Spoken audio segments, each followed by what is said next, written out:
সুপ্রিয় দর্শক, আসসালামু আলাইকুম। আপনাদের সবাইকে স্বাগত জানাচ্ছি এখনকার আলোচনা। আপনাদের সঙ্গে আছি আমি সিরাজুল ইসলাম। দর্শক, আপনারা সবাই অনেক সময় বলে থাকেন যে ইরান যুদ্ধ আসলে আমাদের কি দেখিয়ে দিল, কি শিক্ষা দিল এবং আমরা আসলে কি করতে পারি, আমাদের সামরিক সক্ষমতা আমরা কিভাবে ঢেলে সাজাতে পারি এবং আমাদের সামরিক সক্ষমতা ঢেলে সাজানোর জন্য কি কি করা দরকার। সুপ্রিয় দর্শক, আজকে এই বিষয়টা নিয়েই পুরো ভিডিওতে আলোচনা করব। আশা করি আপনারা শেষ পর্যন্ত সঙ্গে থাকবেন। আর ভিডিও যদি ভালো লাগে লাইক কমেন্ট শেয়ার করবেন এবং চ্যানেলটি সাবস্ক্রাইব করে সাথেই থাকবেন।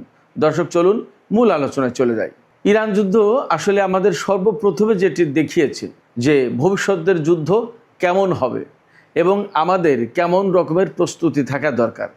এই জায়গায় একই সাথে আমি প্রশ্ন করে রাখি, আসলে সেই রকমের যুদ্ধের জন্য, সেই রকমের সামরিক সক্ষমতা অর্জনের জন্য আমাদের বাংলাদেশের সামরিক বাহিনী প্রস্তুত তো? চলুন আমরা দেখি ইরান যুদ্ধ আসলে কি শিক্ষা দিল, কি দেখালো, কি বুঝিয়ে দিল। সর্বপ্রথম যদি আমরা বলি, ইরান যুদ্ধে ইরান কি ব্যবহার করেছে, পাশাপাশি তার অপোনেন্ট শক্তি যারা, তার শত্রুপক্ষ যারা ইরানের বিরুদ্ধে হামলা করেছিল, তারা কি ব্যবহার করেছে, এইগুলো যদি আমরা মোটামুটি তুলনামূলক একটা আলোচনা করি, তাহলে আমাদের কাছে পরিষ্কার হবে যে কে কি উপায় ব্যবহার করে কতটা এগিয়ে গেল। আমেরিকা প্রধানত জোর দিয়েছে বিমান বাহিনীর উপরে, নৌবাহিনীর উপরে, বিশাল বিশাল নৌজাহাজ, বিমানবাহী রণতরী বিমান এবং কিছু ক্ষেপণাস্ত্র। আর ইসরায়েল নৌবাহিনীর উপরে খুব একটা ভরসা করেনি, কারণ সেখানে সেইভাবে প্রয়োজন নেই। ইসরায়েল মূলত ভরসা করেছে বিমান বাহিনীর উপরে, কারণ সীমান্ত যেহেতু নেই ইরানের সাথে ইসরায়েলের, অতএব স্থলবাহিনী বা ট্যাঙ্ক, কামান এগুলোর ব্যবহার এখানে করা যাচ্ছে না। অবশ্য সংযুক্ত আরব আমিরাতে ইসরায়েল উপস্থিত ছিল বলে সেখান থেকে তারা যথেষ্ট পরিমাণে ক্ষেপণাস্ত্র ইরানের বিরুদ্ধে ব্যবহার করেছে কথা মোটামুটিভাবে বলা যাচ্ছে। তো ইরানের শত্রুপক্ষ যারা, তারা ইরানের বিরুদ্ধে কী ব্যবহার করেছে, একেবারে সরাসরি যদি বলি, বিভিন্ন ধরনের, বিভিন্ন রেঞ্জের, বিভিন্ন সক্ষমতার বিমান থেকে ক্ষেপণাস্ত্র, বিমান থেকে বোমা এবং জাহাজ থেকে টমাহক ক্রুজ ক্ষেপণাস্ত্র, ব্যালিস্টিক ক্ষেপণাস্ত্র, এগুলো ব্যবহার করেছে ইরানের বিরুদ্ধে। সেক্ষেত্রে আমেরিকা এবং ইসরায়েলের প্রধান অস্ত্র ছিল বিমান, এতে কোনো সন্দেহ নেই। এই জায়গায় আমেরিকা এবং ইসরায়েলকে বিমান হামলার ক্ষেত্রে যে বিষয়গুলো বা যে উপকরণগুলো সহযোগিতা করেছে তা হচ্ছে radar system, early warning system, অ্যাওয়াক্স বিমান, তারপরে ক্ষেপণাস্ত্র প্রতিরক্ষা ব্যবস্থা, ইলেকট্রনিক ওয়ারফেয়ার সিস্টেম ইত্যাদি। এর বিপরীতে ইরান কিভাবে যুদ্ধ করেছে? ইরান এগুলো মূলত মোকাবেলা করেছে। প্রথম কথা, ইরানের কাজ ছিল কিন্তু দুটো। একটা হচ্ছে ইরান এইগুলো মোকাবেলা করেছে যাতে এইগুলো থেকে ইরান একেবারে ব্যাপকভাবে ক্ষতিগ্রস্ত না হয়ে যায়। ইসরায়েল এবং আমেরিকা যে হামলা চালিয়েছে, এই যে বললাম কিছু কিছু ড্রোন তো পাঠিয়েছে, ড্রোন, ক্ষেপণাস্ত্র, বিমান, যা দিয়ে হামলা চালিয়েছে, সেগুলো যাতে ইরানের উপরে একাধারে না পড়ে, বৃষ্টির মতো না পড়ে, সবগুলো যাতে হিট না করে, ইরান সেই চেষ্টা করেছে। অনেকগুলো ক্ষেপণাস্ত্র ভূপাতিত করেছে, কোনো বিমান ভূপাতিত করেছে, ইরানের আকাশে ড্রোন দিলেই সেটা ভূপাতিত করে ফেলেছে। এরপরে কোনো যুদ্ধ জাহাজ ইরানের ক্ষেপণাস্ত্র টার্গেটে এসেছে, সেখানে হামলা চালিয়েছে। তো এভাবে ইরান শত্রুপক্ষের অস্ত্র মোকাবেলার ক্ষেত্রে প্রধানত ব্যবহার করেছে দুটো জিনিস, একটা হচ্ছে ড্রোন আর একটা হচ্ছে ক্ষেপণাস্ত্র। আর টোটাল যুদ্ধ ব্যবস্থায় ইরান আরও ব্যবহার করেছে তা হচ্ছে electronic warfare system, electronic jamming system, cyber security, cyber attack, এই সমস্তগুলো সব ব্যবহার করেছে। তারপরে আমরা তো দেখেছি যে কুয়েতের ক্যাম্প বুয়েরিং এয়ারবেস যেটা, সেখানে বিমান হামলা চালিয়েছে। তার মানে ইরান বিমানও ব্যবহার করেছে স্বল্প মাত্রায়। তো এই যে আমেরিকা এবং ইসরায়েলের মতো বিরাট বিশাল শক্তি, যাদের হাতে আধুনিক প্রযুক্তির সমস্ত সব কিছু আছে, এবং এখনও পর্যন্ত বলা হয় যে আমেরিকা হচ্ছে পৃথিবীর 1 নম্বর সামরিক শক্তি, আর ইসরায়েল তো মধ্যপ্রাচ্যের অবশ্যই 1 নম্বর সামরিক শক্তি, সেইভাবেই বলা হতো, সেইভাবেই প্রতিষ্ঠা করা হয়েছে, সেইভাবেই তাকে সাহায্য সহযোগিতা সমর্থন দিয়ে এই পর্যন্ত আনা হয়েছে। এবং এই সাহায্য সমর্থন মূলত আমেরিকা এবং পশ্চিমা দেশগুলো দিয়েছে। আর পশ্চিমা দেশগুলো রসদ জুগিয়েছে মধ্যপ্রাচ্যের বহু আরব দেশ, তারা হয়তো জেনে দিয়েছে অথবা না জেনে দিয়েছে, যেভাবে হোক তাদের রসদ ইসরায়েলকে ফুলিয়ে ফাঁপিয়ে তুলেছে। তো এই যে বিরাট বিশাল দুটো শক্তি, এই দুটো শক্তির বিরুদ্ধে একাধারে একা লড়াই করেছে ইরান। এবং ইরানের পক্ষ থেকে গতকাল বলা হয়েছে যে এই যে যুদ্ধ গেল, সেই যুদ্ধে নেটো দেশগুলো সরাসরি যুদ্ধে না জড়ালেও আড়ালে থেকে তারা আমেরিকা ইসরায়েলকে সহযোগিতা করেছে, এগুলোকে জবাবদিহির আওতায় আনবে ইরান, এইরকম কথা বলেছে। যাই হোক, সেটা পরের আলোচনা। তো এই যে ইসরায়েল এবং আমেরিকার মতো বৃহৎ শক্তির, যাদের হাতে আধুনিক টেকনোলজি সব কিছু আছে, তাদের বিরুদ্ধে ইরান যুদ্ধ করলো প্রধানত ড্রোন এবং ক্ষেপণাস্ত্র দিয়ে।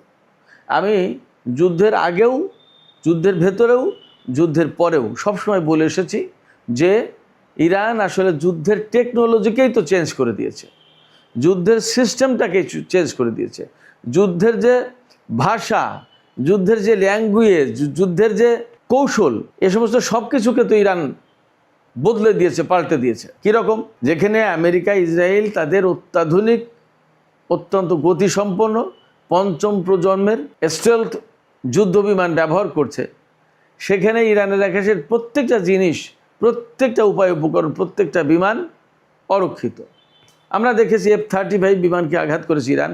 এমন এক প্রযুক্তি আবিষ্কার করেছে, ইনফ্রারেড ডিফেন্স সিস্টেম, যেটা বিমান কোন দিকে যাচ্ছে তার শুধু তার তাপ দেখে শনাক্ত করে সেই দিকে গিয়ে ক্ষেপণাস্ত্র আঘাত করছে বিমানে। F-15 যুদ্ধ বিমান, সেটা ইরানের আকাশ থেকে ভূপাতিত হয়েছে। আর ড্রোন গেলে তো একের মুড়ি মুড়কির মতো ফেলেছে। এই রকম বিপর্যয়ের মুখে আমেরিকা পৃথিবীর ইতিহাসে কোথাও পড়েনি। কি দিয়ে এই বাজিমাতটা করলো? মেইনলি ড্রোন এবং ক্ষেপণাস্ত্র দিয়ে।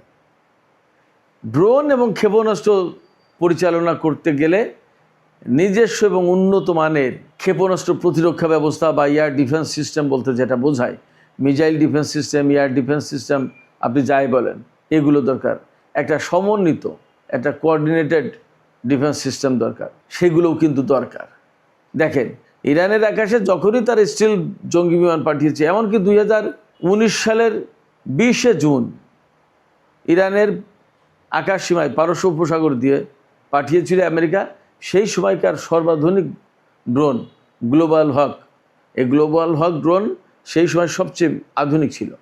এই ড্রোন পাঠানোর সাথে সাথে ইরান তার র্যাডারে ধরে ফেলেছে এবং সিঙ্গেল মিসাইল শট দিয়ে তাকে ভূপাতিত করেছে।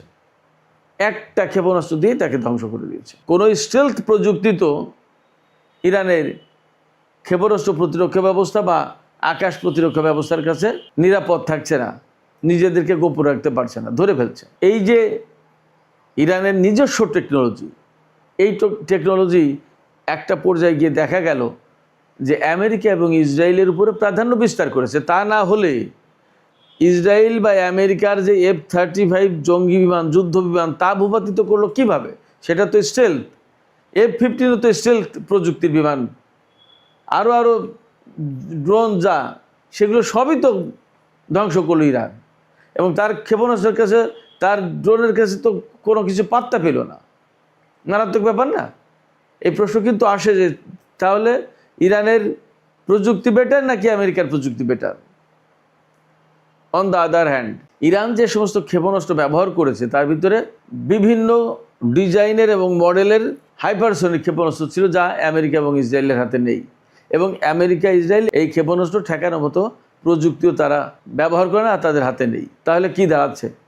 তাহলে দাঁড়াচ্ছে যে ইরান তুলনামূলক কম শক্তিশালী অর্থনীতির দেশ হওয়ার পরেও, নিষেধাজ্ঞার ভেতরে থাকার পরেও, দীর্ঘদিন যাবৎ কারোর কাছ থেকে কোনো অস্ত্র না কিনে নিজেই অনেক কিছু তৈরি করে ফেলার পর দেখা যাচ্ছে যে আমেরিকা এবং ইসরায়েলের চেয়ে তার প্রযুক্তি ভালো কাজ করলো যুদ্ধের ময়দানে, তো পরিষ্কার। তাহলে এখান থেকে প্রথম এবং প্রধান শিক্ষা হচ্ছে যে এই মুহূর্তে আধুনিক যুদ্ধ বিমান খুব গুরুত্বপূর্ণ, তাতে কোনো সন্দেহ নেই। বিমানের গুরুত্ব আমি কমিয়ে দেখছি না, কিন্তু সেই বিমানের চেয়েও জরুরি জিনিস হচ্ছে ক্ষেপণাস্ত্র এবং ড্রোন। আমরা যে J-10C বিমান কিনবো, পাকিস্তানের কাছ থেকে যে F-17 থান্ডার বিমান কিনবো, দ্যাটস ওকে, খুব ভালো। কিন্তু আমাদের ফোকাসটা যেন কোনো মতেই না চলে যায় শুধুমাত্র বিমানের দিকে। যুদ্ধ বিমান দিয়ে আমরা সব কিছু করতে পারবো না। আমাদের যার সাথেই মোকাবেলা হোক বা যার আমাদের নিজেদের প্রতিরক্ষা ব্যবস্থাটাই আমরা ঠিক করি। আমরা কারোর সাথে যুদ্ধ করতে যাচ্ছি না, কিন্তু আমাদের নিজেদের সক্ষমতা নিজেদের হাতে থাকতে হবে এবং এখানে খুব পরিকল্পিত উপায়ে করতে হবে। একটা বিমানের পেছনে যে পরিমাণে খরচ, তার পাইলটের প্রশিক্ষণ, তারপরে তার মেনটেন্যান্স কস্ট, তার জ্বালানি এবং তার নিরাপত্তা অনেক বড় ব্যাপার। সেই জায়গায় আপনি যদি ড্রোন এবং ক্ষেপণাস্ত্র সিস্টেম দিয়ে যদি নিজেকে সমৃদ্ধ করতে পারেন তাহলে কিন্তু সহজ। এখন বলা হচ্ছে যে ড্রোন হচ্ছে গরিবের এয়ারফোর্স। আপনার ড্রোন পরিচালনার জন্য কিছু লোক পর্দার আড়ালে থেকে রিমোট কন্ট্রোলের মাধ্যমে সে কন্ট্রোল করবে, চালাবে। পাইলটের জীবনের ঝুঁকি নেই। ক্ষেপণাস্ত্র এবং ড্রোনে একই কথা, পাইলটের জীবনের ঝুঁকি নেই। মারাত্মক রকমের জ্বালানি, এর জন্য ফুয়েল ট্যাঙ্কার, অনেক কিছু লাগবে না, প্যারাশুট, আদার বহু কিছু লাগে। একটা বিমান পরিচালনা করতে গেলে বহু কিছু লাগে, কিন্তু একটা বিমানের পেছনে যে খরচ, সেই খরচ দিয়ে সম্ভবত অনেকগুলো ড্রোন এবং ক্ষেপণাস্ত্র বানানো যাবে। এই বিষয়গুলো আমাদের মাথায় রাখতে হবে। আমি আবারও বলছি, বিমানকে অবশ্যই অনুৎসাহিত করছি, অবশ্যই বিমান দরকার, আমাদের বিমান বাহিনীতে অবশ্যই বিমান দরকার। সাথে সাথে ড্রোন এবং ক্ষেপণাস্ত্রের ব্যাপক সমৃদ্ধি এবং ব্যাপক পরিমাণে আমাদের হাতে থাকা দরকার। আমরা যদি নিজেদেরকে আসলে খুব আত্মরক্ষার জন্য শক্তিশালী একটা অবস্থানে যেতে চাই, তাহলে সমন্বিত নিরাপত্তা ব্যবস্থা গড়ে তুলতে হবে। একধারে যেমন এক পাশে যেমন থাকবে ক্ষেপণাস্ত্র, ড্রোন, তেমনি আর এক পাশে থাকবে বিমান এবং প্রয়োজনীয় সরঞ্জাম। যেমন আমাদের শত্রুকে প্রতিহত করার জন্য ক্ষেপণাস্ত্র থাকবে যা দিয়ে আমরা তাদেরকে মোকাবেলা করব, তেমনি শত্রুর হামলা মোকাবেলার জন্য আমাদের প্রতিরক্ষা ব্যবস্থা থাকতে হবে, ক্ষেপণাস্ত্র প্রতিরক্ষা ব্যবস্থা থাকতে হবে। ক্ষেপণাস্ত্র প্রতিরক্ষা ব্যবস্থা যদি একটা কোঅর্ডিনেটেড সিস্টেমের ভিতরে আনা যায়, একটা এয়ার ডিফেন্স নেটওয়ার্ক গড়ে তোলা যায়, তাহলে ক্ষেপণাস্ত্র প্রতিরক্ষা ব্যবস্থা থাকবে, ড্রোন থাকবে, বিমান থাকবে এবং এমন রেডার সিস্টেম থাকবে, এমন নেটওয়ার্কিং সিস্টেম থাকবে যে আমাদের আকাশ, আমাদের ভূমি, আমাদের সমুদ্র সীমা পরিপূর্ণভাবে নিরাপদ থাকতে পারে। এই জায়গায় একটা জিনিস খেয়াল রাখা দরকার, এই যে ড্রোন এবং ক্ষেপণাস্ত্র এগুলো কিনে নিজেদের ভান্ডার যদি আমরা সমৃদ্ধ করি, বড় করতে চাই, তাহলে কিন্তু খুব একটা কাজে আসবে না, লাভ হবে না। চেষ্টা করতে হবে এবং এইভাবেই বিভিন্ন দেশের সাথে চুক্তি করা দরকার যে তাদের প্রযুক্তি আমাদের এখানে হস্তান্তর করবে, এখানে ফ্যাক্টরি হবে, আমাদের এখানে তৈরি হবে। এবং আমাদের 2030-এর যে ফোর্সেসের গোল, সেই জায়গায় আমাদের সামরিক গবেষণা এবং উৎপাদনের কথা বলা হয়েছে। তাহলে সামরিক গবেষণা এবং উৎপাদনের জন্য আমাদের নিজেদের ভেতরেই, অর্থাৎ আমাদের দেশের ভেতরে এগুলোর উৎপাদনের ব্যবস্থা করতে হবে। এবং এই সময়ে এটা কিন্তু আসলে অসম্ভব কিছু না। দেখেন, ইরানের কথাটা আমি বলি, ইরান এত বছর ধরে নিষেধাজ্ঞার কবলে থাকা দেশ, তারপরেও তার সামরিক শক্তিকে মোটেই দুর্বল করতে দেয়নি, বরং এখন আমরা দেখলাম যে কতটা সামরিক শক্তি অর্জন করেছে। ইরান একাই আমেরিকা এবং ইসরায়েলের মতো দেশকে মোকাবেলা করলো এবং সে টিকে আছে। এই জায়গা থেকে আমাদের নিজেদেরকে গরিব, দুর্বল, ছোট এগুলো ভাবলে চলবে না। আমরা যা আমরা তাই, আমরা এখান থেকেই আমাদের নিজেদের নিরাপত্তা ব্যবস্থা, আত্মরক্ষার অধিকার এগুলো চর্চা করব, এগুলো অর্জন করব। সেই জন্য আমাদের যেমন ড্রোন উৎপাদন করতে হবে, তেমনি ক্ষেপণাস্ত্র উৎপাদন করতে হবে, স্বল্প পাল্লার, দীর্ঘ পাল্লার, মধ্য পাল্লার, বিভিন্ন পাল্লার, এবং এগুলো আমাদের নিরাপত্তার জন্য জরুরি। এরপরে আমাদের ইলেকট্রনিক ওয়ারফেয়ার সিস্টেম আছে, এখন আধুনিক সময় বিভিন্ন গুরুত্বপূর্ণ রেডার সিস্টেম আছে, সেন্সর সিস্টেম আছে, রকেট সিস্টেম আছে। এর প্রত্যেকটা জিনিস আমাদের জরুরি, কোনোটা কিনে কোনোটা নিজেদের ভেতরে উৎপাদন করে এই পর্যায়ে আমাদেরকে যেতেই হবে, এর কোনো বিকল্প সামনে নেই। কয়েক রকমের ড্রোনের দরকার। নজরদারি ড্রোন, যারা গোয়েন্দাবৃত্তি করবে বা তথ্য সংগ্রহ করবে। তারপরে কামিকাজে ড্রোন, যেটা সশস্ত্র ড্রোন, আত্মঘাতী হামলা চালাবে। আবার আর এক রকমের ড্রোন আছে যে ড্রোন ক্ষেপণাস্ত্র বা রকেট নিয়ে গিয়ে লক্ষ্যবস্তুতে মারবে টার্গেট করে, আবার সে ড্রোন অক্ষত অবস্থায় ফিরে আসবে। দুই রকমের ড্রোন আছে। আবার কিছু ড্রোন আছে সমুদ্র সীমার নিরাপত্তা নজরদারি করার জন্য, ড্রোন আমাদের মাস্ট দরকার। এটা খুব একটা সহজ কাজ, কঠিন কাজের সহজ ব্যবস্থা। আমাদের সামরিক বাহিনীর সবচেয়ে ঘাটতি কোথায়? বড় ঘাটতি হচ্ছে আমাদের কোনো অ্যাকচুয়ালি ওইভাবে ড্রোন নেই, সশস্ত্র ড্রোন নেই। তারপরে আমাদের দীর্ঘপাল্লার নজরদারি ব্যবস্থা নেই। দীর্ঘপাল্লার নজরদারি ব্যবস্থা সেটা ড্রোনের মাধ্যমে হোক আর রেডার সিস্টেমের মাধ্যমে হোক, এই ব্যবস্থা নেই। আরেকটা সংকট আছে সমন্বিত ক্ষেপণাস্ত্র প্রতিরক্ষা ব্যবস্থা, আমি একটু আগেই বলেছি। এইগুলোর দুর্বলতা অবশ্যই আমাদের কাটাতে হবে যদি আমরা নিজেদের নিরাপত্তা নিশ্চিত করতে চাই। আমরা এই যে প্রযুক্তিগুলো আনবো বা কিনবো বা বলবো যে তোমরা আসো আমাদের দেশে বানাও, কাদের সাথে বলতে পারি? চীন আছে, পাকিস্তান আছে, তুরস্ক আছে, ইউরোপের কোনো দেশ থাকতে পারে, জাপান আছে। ইরানের সাথে আমরা হয়তো এখনই পারবো না, কারণ তার উপর নিষেধাজ্ঞা রয়েছে। বাট যদি নিষেধাজ্ঞা উঠে যায় তাহলে তার কাছে আমরা অ্যাপ্রোচ করতে পারি, এটাও একটা বিষয়। সেগুলো নজরে রাখতে হবে যে আসলে পরিস্থিতি কোথায় যাচ্ছে, আমরা কি করতে পারি। যাই হোক, সুপ্রিয় দর্শক, ইরানের যুদ্ধ এবং বর্তমান প্রেক্ষাপটে আমাদের কী ধরনের নিরাপত্তা ব্যবস্থা নেওয়া দরকার, কী ধরনের নিরাপত্তা ব্যবস্থা উন্নয়ন করা দরকার, এই প্রসঙ্গে কথা বললাম। তো ইরান নিয়ে যখন এত কথা, তখন আমি আপনাদেরকে একটা কথা জানাই। এর আগে একদিন বলেছিলাম সম্ভবত, যে ইরান নিয়ে কিন্তু আমার লেখা একটা বই আছে। সেই বইটার নাম হচ্ছে ইরান উন্নয়ন শক্তি লড়াই। আমার কাছে অনেক মানুষ বহু বছর ধরে, বহু সময়, বহু প্রেক্ষাপটে জিজ্ঞেস করে ইরান এত নিষেধাজ্ঞার ভেতরে থাকে, কিভাবে টিকে থাকে, তার আর অর্থনৈতিক সক্ষমতা কোথা থেকে আসে, কিভাবে এত বড় সামরিক শক্তি হলো, তারপরে এত নিষেধাজ্ঞা মোকাবেলা করে তার কৃষি ব্যবস্থা কি, তারা কেমন, বহু কিছু। এই সমস্ত বিষয়ের জবাব নিয়ে আমি একটা বই লিখেছিলাম। সেই বইটা হচ্ছে ইরান উন্নয়ন শক্তি লড়াই।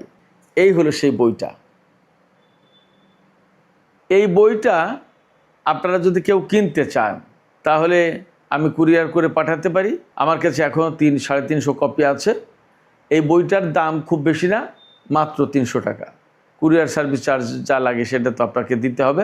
যদি আপনারা নিতে আগ্রহী হন, আপনারা যারা ইরান সম্পর্কে এত কিছু জানতে চান, এত কিছু শুনতে চান, এই বইটা একটু কষ্ট করে পড়েন। এখন তো মানুষ পড়তে চায় না, কিন্তু আসলে বইয়ের পাতা একটু নজর দেওয়া উচিত। ওই জায়গায় জ্ঞানের আসল ভাণ্ডার। এই বইটা পড়লে আপনারা অনেক কিছু সহজে জেনে যাবেন, বুঝে যাবেন এবং অনেক কিছু বুঝতে পারবেন। সেক্ষেত্রে আপনারা যদি বইটা নিতে চান তাহলে আজকের ভিডিওর ডেসক্রিপশনে লিঙ্ক দেওয়া থাকবে। ফেসবুক লিঙ্কে গিয়ে আপনারা যদি ইনবক্সে অর্ডার করেন, আমি আপনাদের ঠিকানায় পাঠিয়ে দেবো। তো যাই হোক, সুপ্রিয় দর্শক, আজকের আলোচনা এখানে শেষ করতে চাই।